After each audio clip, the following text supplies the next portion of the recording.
The Extreme Sailing Series brings high-velocity sailing to shorelines and spectators around the world. Here we explore sailing's data-driven evolution.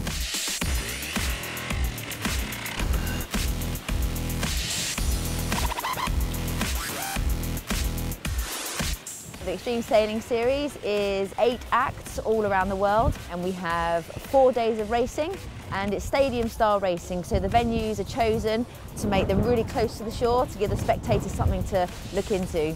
We have 11 races a day, so it's full on, there's plenty of action, loads of adrenaline, and they're never over until the 4th day of racing. Racing's held in these 40-foot catamarans, which, very powerful boats, very fast boats. Got a large, fully battened main, which generates all the power upwind, and a sort of smaller jib.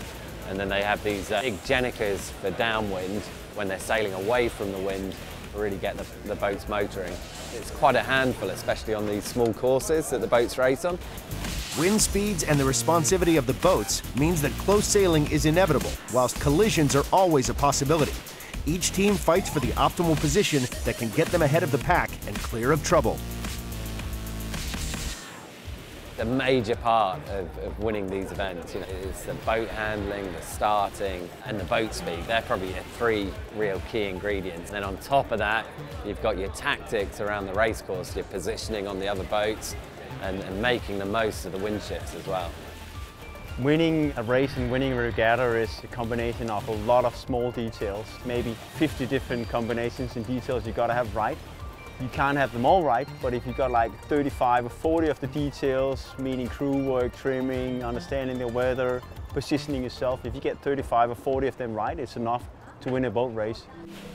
To assist with their planning and tactics, each team in the Extreme Sailing Series now has access to data analytics that help to evaluate their performance from past races to gain an understanding of where the advantages lie around the race course.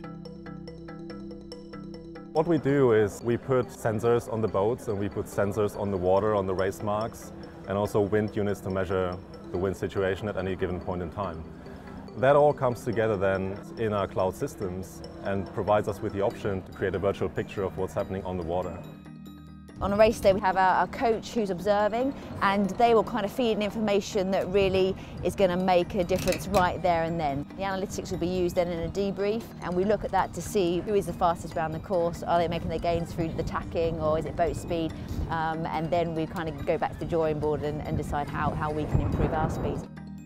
One crucial thing we found out along with the teams was race starts. Given the fact that the Extreme Sailing Series is a format where the races are really short and quick, the race start is really an important piece within every race. Having a good race start strategy and winning the start actually brings you into a position where you're very likely to win the whole race. So we've put a lot of effort into analyzing this situation and whatever happens in the pre-start phase as well. We provide measures and figures and many different kind of views on that particular situation so teams can review what they've been doing before the gun goes at the start. That's one of the examples we provide to really make the sailors sail better. One thing we're also getting from SAP is the wind direction, the wind speed, and also the geometry of the race course and the starting line, which is something that is new to the sport. We didn't have that, and if I can see that as a coach, I can relay that to the sailors 4 or 5 minutes before the start and say the data shows this is what we can see by eye, and you start trying to mix it and combine it. See, that's a good thing, the data never lies.